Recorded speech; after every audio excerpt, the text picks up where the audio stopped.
Ada satu kebenaran yang sering kali kita abaikan ketika berbicara tentang uang, investasi, dan keputusan finansial. Tidak ada yang benar-benar tahu apa yang sedang mereka lakukan sepenuhnya. Kita semua sedang belajar, terus-menerus, dari pengalaman, dari kesalahan, dari keberuntungan, dan dari ketidaksengajaan. Banyak orang melihat investor sukses seperti Warren Buffett, Charlie Munger, Ray Dalio, atau tokoh keuangan besar lainnya, lalu berpikir mereka adalah manusia super yang selalu tahu kemana arah pasar bergerak. Seolah-olah mereka punya peta ajaib yang menunjukkan masa depan. Tetapi, jika kita jujur, bahkan para legenda itu sendiri sering mengatakan, kami tidak tahu apa yang akan terjadi selanjutnya. Kami hanya mencoba membuat keputusan terbaik dengan informasi yang ada hari ini.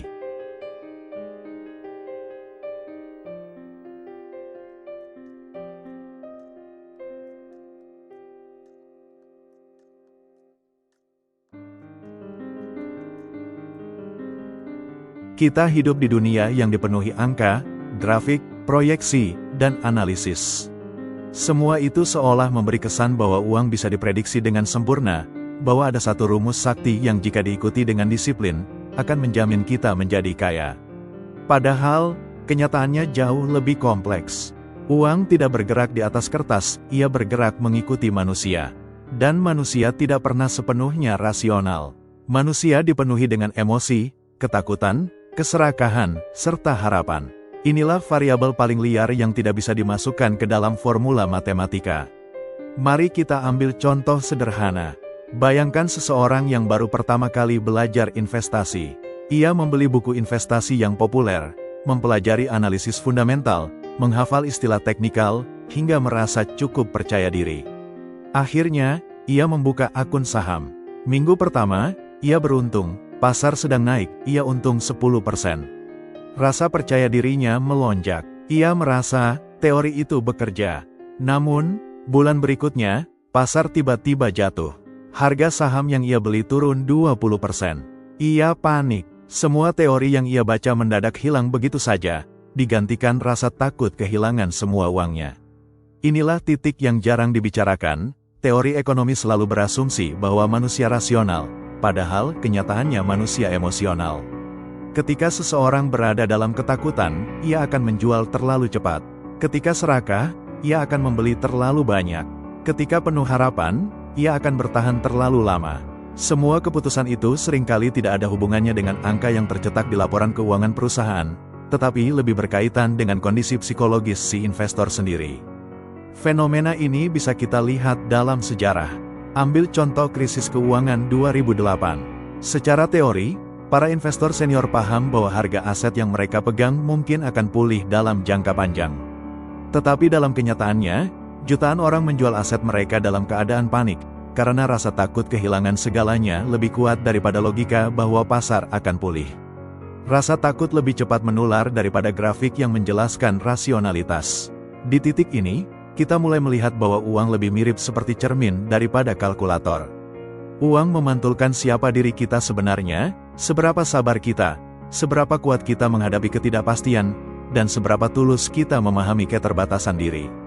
Mari kita tarik perbandingan lain, mengendarai mobil. Kita bisa membaca manual setebal ratusan halaman, mempelajari semua aturan lalu lintas, bahkan menghafalkan cara kerja mesin. Tetapi semua itu tidak ada artinya sampai kita benar-benar duduk di kursi pengemudi. Ketika lampu lalu lintas mendadak berubah, ketika ada kendaraan lain memotong jalur, atau ketika hujan deras mengurangi jarak pandang, saat itulah kita diuji. Sama halnya dengan uang. Membaca teori adalah satu hal, tetapi mengendalikan emosi ketika angka-angka di layar portofolio kita berubah drastis adalah ujian sesungguhnya. Bahkan investor legendaris seperti Warren Buffett sekalipun tidak pernah menekankan rumus kompleks sebagai kunci utama kesuksesannya. Ia justru berulang kali berkata bahwa temperamen lebih penting daripada IQ dalam investasi. Temperamen berarti kemampuan untuk tetap tenang ketika semua orang panik, dan tetap skeptis ketika semua orang sedang rakus. Namun, mari kita jujur, seberapa banyak dari kita yang benar-benar bisa melakukannya? Banyak orang berpikir mereka sabar, sampai pasar jatuh 50% dan tabungan seumur hidup mereka hilang separuh dalam hitungan minggu. Banyak orang berpikir mereka tidak serakah, sampai mereka melihat tetangga atau temannya tiba-tiba menjadi kaya karena membeli aset tertentu. Disitulah sifat asli manusia muncul, dan itulah yang sebenarnya menggerakkan dunia keuangan. Jadi, jika kita kembali ke pertanyaan awal, apakah uang itu soal matematika atau soal emosi? Jawabannya jelas, uang lebih sering soal emosi. Matematika memang memberi fondasi, tetapi emosi yang menentukan hasil akhirnya. Uang bukan hanya sekadar angka di rekening bank. Ia adalah cerita tentang bagaimana kita menghadapi rasa takut kehilangan, bagaimana kita menahan diri ketika serakah, bagaimana kita belajar bersyukur ketika cukup, dan bagaimana kita mengelola harapan ketika masa depan terasa tidak pasti. Dan disitulah letak pelajaran penting bab ini, ilmu di buku tidak akan pernah cukup untuk menggantikan pengalaman nyata.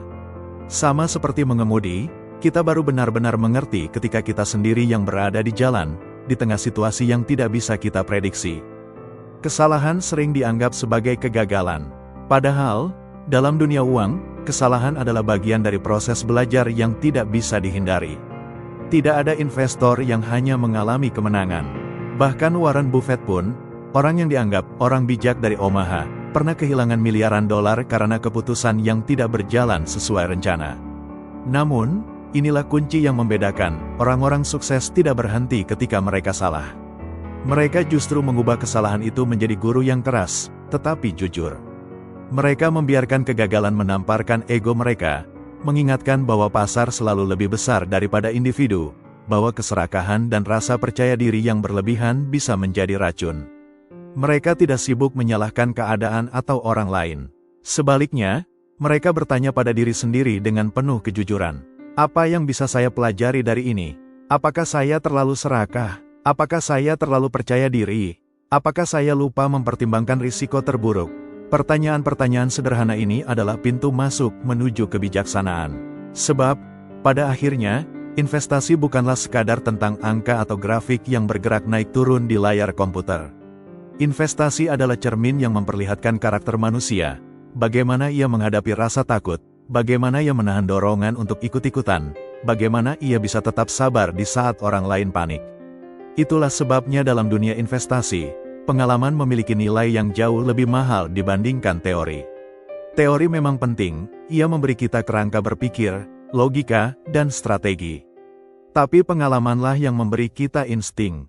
Insting yang lahir dari rasa sakit ketika rugi besar. Insting yang lahir dari malam-malam tanpa tidur karena keputusan yang salah. Insting yang perlahan tumbuh menjadi kebijaksanaan, membuat seseorang lebih rendah hati dalam menghadapi pasar yang tak pernah bisa diprediksi sepenuhnya. Kesalahan mengajarkan sesuatu yang tidak bisa diberikan oleh buku manapun, kerendahan hati. Dan kerendahan hati adalah fondasi dari disiplin finansial. Orang yang sombong terhadap pasar akan cepat dihancurkan olehnya. Tapi orang yang belajar dari kesalahan akan lebih hati-hati, lebih sabar, lebih realistis. Mungkin inilah paradoks terbesar dalam dunia uang, semakin sering seseorang salah, semakin bijak ia bisa menjadi. Bukan karena ia menikmati rasa sakit dari kerugian, tetapi karena ia tahu bahwa setiap kesalahan adalah guru yang membentuk karakternya. Salah satu alasan mengapa kita semua tidak pernah berhenti belajar adalah karena dunia sendiri tidak pernah diam. Ia bergerak, berubah, dan berevolusi setiap saat.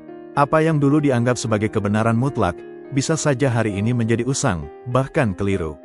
Strategi yang membawa kesuksesan di tahun 1980, belum tentu relevan lagi di tahun 2025. Mari kita lihat contohnya dalam dunia investasi. Pada era sebelum internet, informasi tentang saham sangat terbatas. Hanya orang-orang tertentu, para bankir, pialang besar, atau mereka yang punya jaringan kuat, yang bisa mendapatkan informasi lebih cepat. Informasi adalah emas, dan mereka yang mendapatkannya lebih dulu sering memenangkan permainan.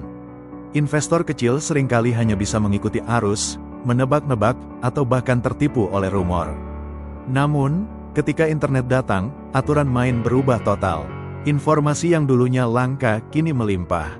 Berita tentang pasar, laporan keuangan, hingga analisis mendalam bisa diakses siapa saja dalam hitungan detik. Keunggulan kompetitif yang dulu dimiliki segelintir orang hilang begitu saja. Dan mereka yang tidak mampu beradaptasi, yang tetap bermain dengan strategi lama, justru tertinggal. Inilah hukum pertama dari perubahan, keunggulan selalu berpindah tangan. Hari ini mungkin milik mereka yang punya akses. besok bisa jadi milik mereka yang lebih cepat beradaptasi, lebih sabar, atau bahkan lebih kreatif. Dunia terus bergerak, dan kita yang berhenti belajar akan tergilas oleh roda sejarah. Hal serupa terjadi dalam konteks krisis finansial. Setiap krisis memiliki wajahnya sendiri. Krisis 1998 di Asia dipicu oleh runtuhnya nilai tukar dan derasnya arus modal keluar dari negara-negara berkembang. Krisis 2008 berbeda, ia lahir dari gelembung kredit perumahan di Amerika Serikat yang menjalar ke seluruh dunia. Dan krisis di masa depan, bisa jadi sama sekali tidak terduga, mungkin lahir dari teknologi, perubahan iklim, geopolitik, atau hal lain yang hari ini belum kita bayangkan. Karena itulah, kita tidak bisa belajar dengan cara menghafal sejarah semata. Menghafal angka, tanggal, atau kronologi memang penting, tapi itu hanya permukaan. Apa yang lebih penting adalah membaca pola besar yang tersembunyi di balik peristiwa. Pola itu selalu sama, dunia penuh ketidakpastian, dan kita sebagai manusia harus siap beradaptasi. Hidup, dalam banyak hal, ibarat laut. Gelombang datang dan pergi, angin bisa berubah arah sewaktu-waktu. Kita tidak bisa mengendalikan badai, tapi kita bisa belajar menjadi pelaut yang tangguh. Menyiapkan kapal, memperkuat layar, dan menyesuaikan arah sesuai arus. Mereka yang keras kepala, yang memaksa berlayar dengan peta lama tanpa mau membaca angin baru, akan karam. Tapi mereka yang fleksibel, yang tahu kapan harus menunggu, kapan harus berbelok, dan kapan harus maju dengan penuh tenaga, merekalah yang bertahan. Inilah pelajaran terbesar, belajar bukan tentang mengumpulkan jawaban pasti, melainkan membangun kemampuan untuk terus menyesuaikan diri. Dunia tidak memberikan kita kepastian, tapi ia selalu memberikan peluang bagi mereka yang mau membaca tanda-tanda zaman. Salah satu pelajaran terbesar dari bab ini adalah kerendahan hati. Kerendahan hati dalam dunia uang bukan sekadar sikap sopan atau merendah. Ia adalah fondasi yang menentukan apakah seseorang bisa bertahan menghadapi badai keuangan atau justru tenggelam dalam kesombongan dan keyakinan palsu. Orang yang sombong dalam menghadapi uang biasanya cepat kalah.